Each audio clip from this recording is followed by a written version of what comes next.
Salam sejahtera, salam Nusantara dari Sabang sampai Merauke, dari Miangas sampai Pulau Rote.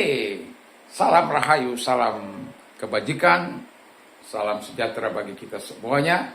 Saya dari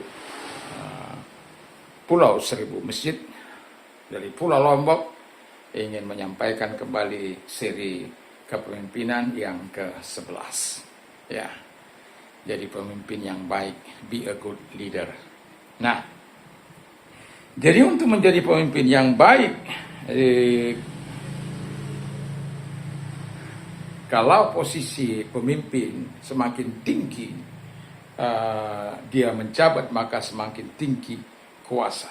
Ya, itu harus disadari. Jadi sebabnya pemimpin yang baik itu dia juga harus memiliki kuasa.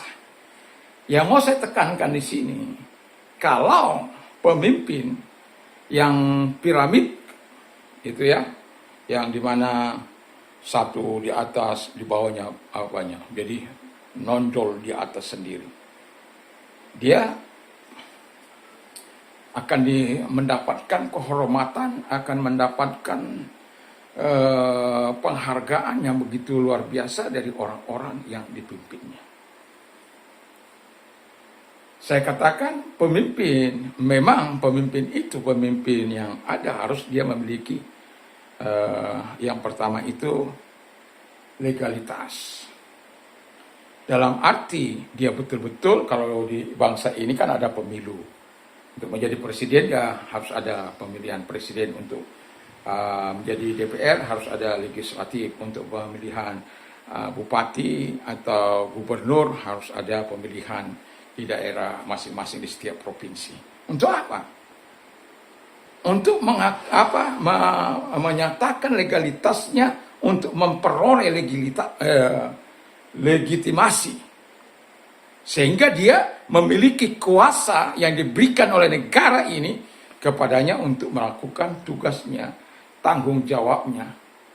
Tapi yang mau saya katakan adalah piramida itu yang di atas terbalik itu, ya. Jadi kita, kepemimpin yang baik itu adalah pemimpin yang betul memiliki pengaruh, memiliki kuasa, tapi dia dengan rendah hati menggunakan kepemimpinan itu, sehingga karena dia di bawah, dia menghargai orang-orang yang dipimpinnya. Aku naik yang begini itu, ya, dia naik di atas ini karena orang-orang di bawah ini. Sekarang ketika aku terpilih, maka yang di atas itu adalah rakyat. Dia di bawah. Artinya bahwa dia menggunakan kekuasaan ini untuk rakyat yang telah memilihnya. Itu sama seperti Ibu Sherly Juanda. Kalau tidak dia punya legitimasi dari rakyat, dia nggak akan bisa mengembangkan itu Maluku Utara. Penghargaan yang begitu luar biasa dia peroleh.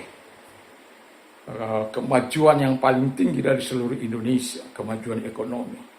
Dan sedikit orang yang menjadi pengangguran di situ. Dan mungkin di masa dia nantinya tidak ada lagi pengangguran. Karena apa? Setiap orang yang tidak punya kemampuan itu dilatih. Bahkan setiap orang yang tidak bersekolah harus bersekolah. Baik itu di sekolah rakyat, baik itu sekolah khusus. Ada saja ide-ide kreatif dari ibu ini. Kenapa? Dia ada di bawah, sehingga setiap kali rakyat yang dipikirkannya memang capek, karena dia di bawah menanggung beban rakyatnya.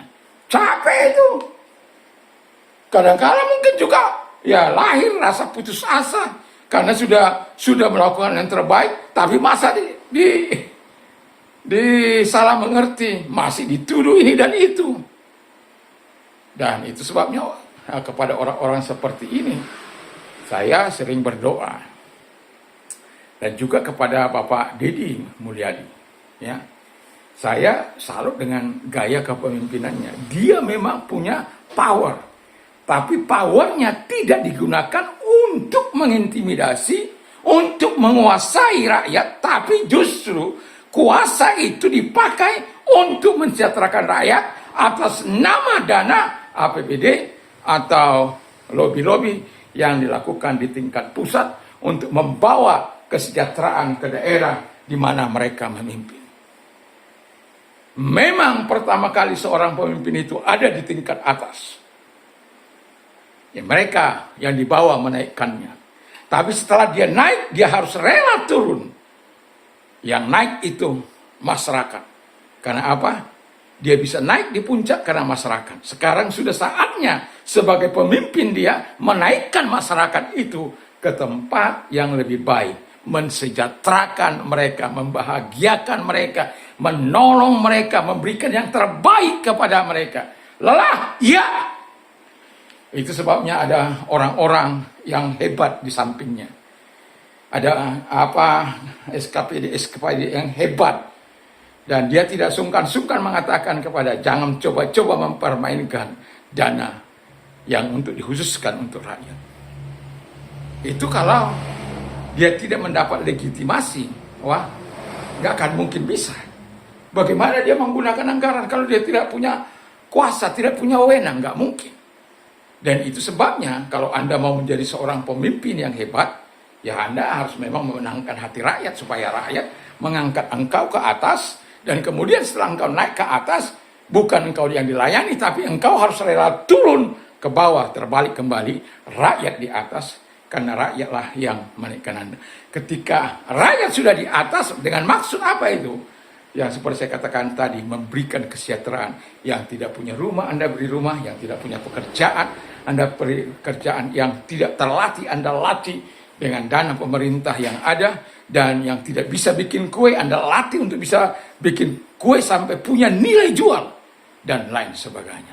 Itu sesuatu yang dahsyat. Jadi memang pemimpin yang baik itu harus memiliki legitimasi atau power. Yang kedua, pemimpin itu harus mau melayani. Nah, di sini hebatnya, pemimpin yang baik itu harus mau melayani rakyatnya. Bukan rakyatnya melayani dia.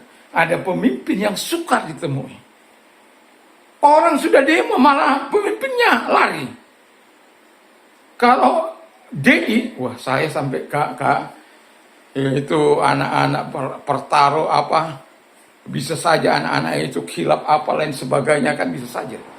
Tapi dia berani atau menghadapi para orang-orang yang mengancam dia datangi rumahnya.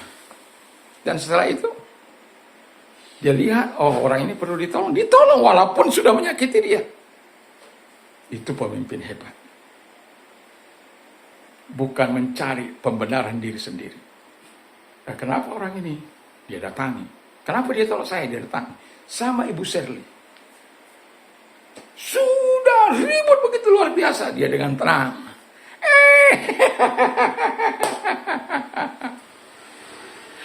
Saya kagum itu karena justru minta foto lagi. Lupa dengan tuntutan mereka. Kenapa? Pemimpinnya berani menghadapi, nggak takut, karena dia melayani mereka, memberikan yang terbaik, rumah sakit yang terbaik, nelayan diperhatikan, orang yang tidak punya sawah diperhatikan, diberikan lahan, suku Tuguti yang dia baikkan bertahun-tahun, diperhatikan, ditaruh KTP-nya supaya mereka mendapat hak yang sama sebagai warga negara. Mantap nih.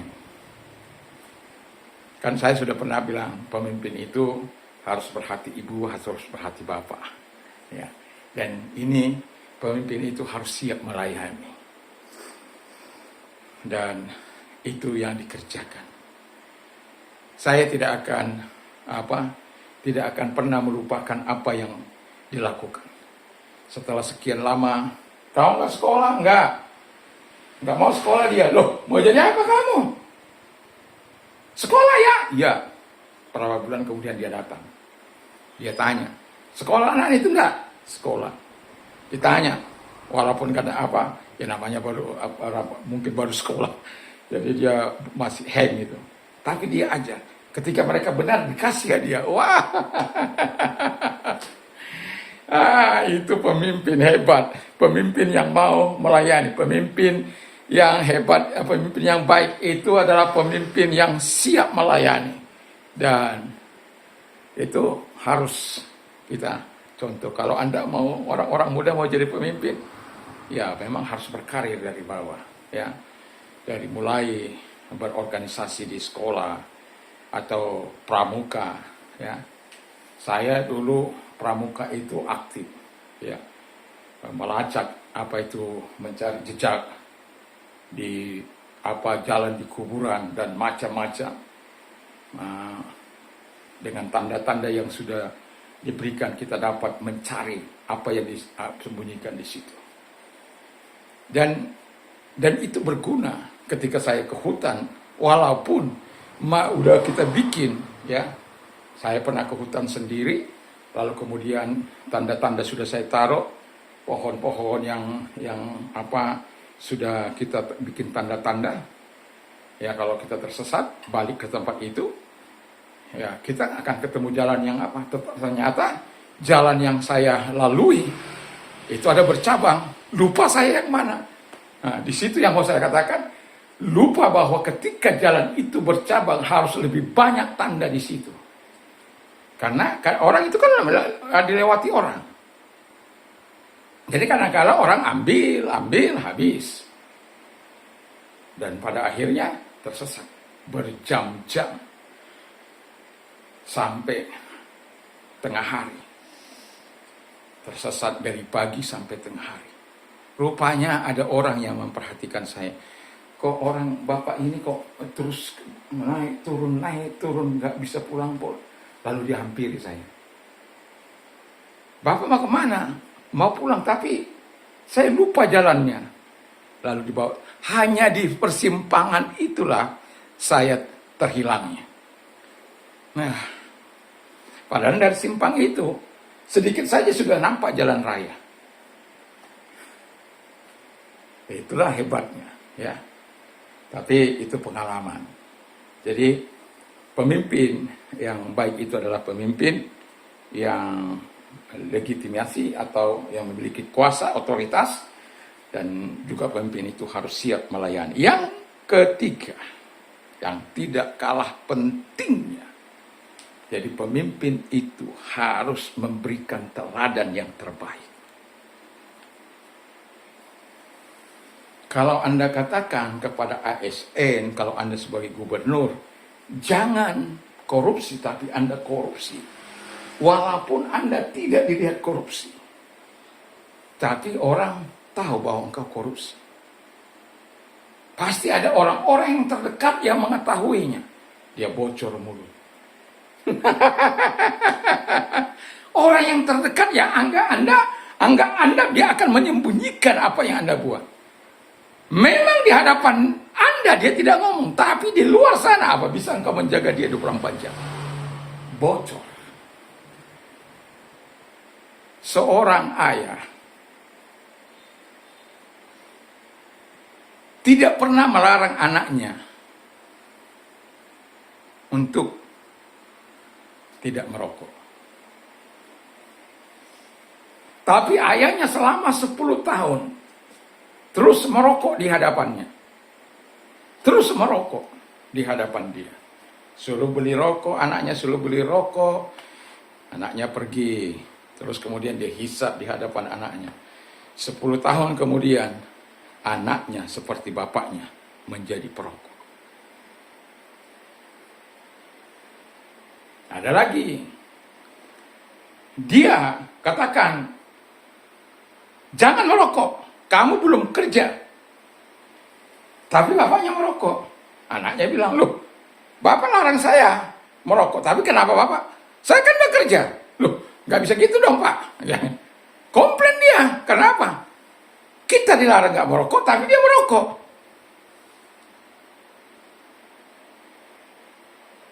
Dan ketika dia bekerja, dia terapkan apa yang dikatakan bapaknya. Udah kerja saya pak.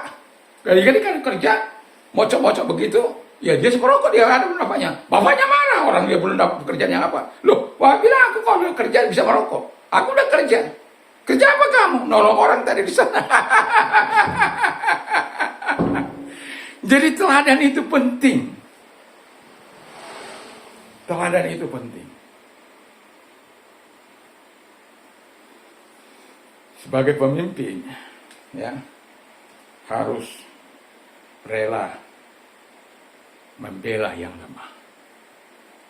Solidaritas kita harus lebih tinggi. Ya. Kan saya pernah mengatakan pemimpin itu harus memiliki solidaritas. Dari empati, kesatuan, dan solidaritas ini yang tertinggi. Satu hati, satu perasaan, satu penderitaan, senasib, sepenanggungan, dan ingin terus bisa menolong sampai orang itu bisa bangkit. Itu sebenarnya soliditas yang benar. Tetapi ada orang, belas kasihannya ada, tapi sampai di belas kasihan tidak tampil sebagai empati yang bisa menolong orang ini seperti Yesus. Orang lapar dikasih makan. Kalau Anda pemimpin yang baik, yang punya belas kasihan, orang yang Anda pimpin lapar, beri dia makan. Kalau dia tidak punya rumah, beri dia rumah. Kalau nelayan tidak punya kapal, beri dia kapal. Mana ada uang? Siapa bilang nggak ada? Tinggal Anda menganggarkannya. Anda anggarkan, janjikan kepada mereka. Berdoa ya, supaya nanti Anda punya kapal. Mereka punya harapan besar itu. Dan didoakan itu pasti. Dan itu sebabnya ketika Ibu Shirley bilang, berapa kapal saya janjikan? 6, 4 hadiah. Wah, ingat mereka. Kenapa? Besar harapan mereka dan mereka pasti doakan itu. Makanya mereka ketika ditanya, berapa saya janjikan? 6, 4 hadiah. Jadi 10 kapal. Dan 10 itu diberikan. Karena apa? Mereka mengingat apa yang dijanjikan oleh Ibu Shirley. Dan mereka yang dapat satu-satu itu kali pertama mereka punya kapal. Wah, yang 4 itu sebagai hadiah ya dipakai oleh masyarakat yang ada di situ. Artinya, mau saya katakan, pemimpin itu harus meninggalkan teladan yang baik. Janganlah teladan yang jelek. Ya. Pemimpin tidak peduli dengan rakyatnya. Udah susah rakyatnya, tidak mau menolong. Dia enak-enak makan di kantor. Dia enak-enak menikmati pajak rakyat. Dia enak-enak menikmati hasil dari sebagian pajak rakyat itu.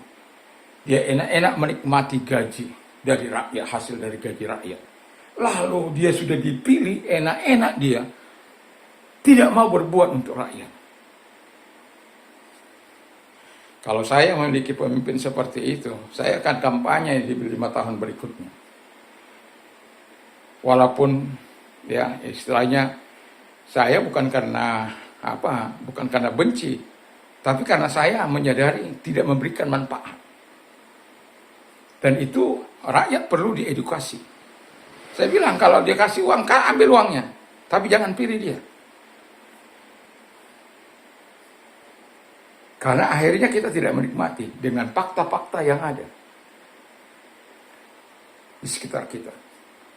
Tapi kalau dia pemimpin yang baik, saya akan berjuang. Walaupun saya bukan partai politik. Tapi setidak-tidaknya saya masih bisa memberikan pengaruh saya kepada orang. Minimal keluarga saya, ya, keluarga besar saya gitu ya. Walaupun ya selisih pendapat itu pasti ada. Itu keberagaman berpendapat. Ya no problem. Tapi pengaruh kita buat. Karena apa? Kita tunjukkan fakta-fakta keberhasilannya. Kalau tidak, ngapain kita harus pilih? Rugi. Saya memilih bukan karena ada bayaran, tidak. Tapi karena saya melihat kinerjanya, melihat track recordnya, melihat hasil kepemimpinannya. Selama dia jadi bupati kah, atau sebagai gubernur kah yang mau jadi presiden, saya lihat. Nah, misalnya ini, ya, misalnya ini Pak Aing jadi presiden, mau calon presiden, pastikan saya akan pastikan dia saya pilih, atau ibu jadi calon atau wakil, atau ke pusat sana, pasti saya akan pilih dia kalau dia mau jadi ke DPR, pasti saya pilih. Tapi kan nggak bisa, terkecuali dia pindah. Tapi kalau jadi presiden pasti saya pilih. Atau katakan Ahok, walaupun dalam satu hal saya nggak setuju dengan dia, tapi dalam hal untuk menjadi seorang pemimpin, saya akan pilih orang yang seperti itu. Karena apa? Dia terbukti telah mensejahterakan rakyat. Ya. Jadi kita bersyukur bahwa orang-orang hebat harus didukung. Dan itu dukungan datang karena Anda mau memberikan teladan yang luar biasa. Anda gunakan otoritas Anda untuk mensejahterakan. Anda punya otoritas, tapi Anda siap melayani dan memberikan teladan yang terbaik. Semoga semakin banyak pemimpin-pemimpin hebat yang memberikan teladan di bangsa ini, seperti Kepala Desa Pandu dan Hoho, masih ada temannya, saya lupa. Ada itu, siapa itu? Ibu Serli dan Bapak Aing. Ada sebenarnya gubernur Papua Tengah, tapi saya tidak ingat namanya karena jarang ditampilkan di medsos. Tapi mereka yang betul-betul seluruh karya mereka, seluruh pekerjaan mereka, apapun yang dilakukan disorot oleh kamera. Karena apa? Keterbukaan adalah awal dari pemulihan. Keterbukaan adalah awal dari kejujuran. Keterbukaan awal dari segala-galanya dimulai dengan cara-cara yang benar. Itulah teladan. Mari, saya berharap ketika orang-orang muda mau jadi pemimpin yang hebat, milikilah yang tiga ini supaya Anda dapat dukungan dari masyarakat banyak. Mantap, mantap, mantap!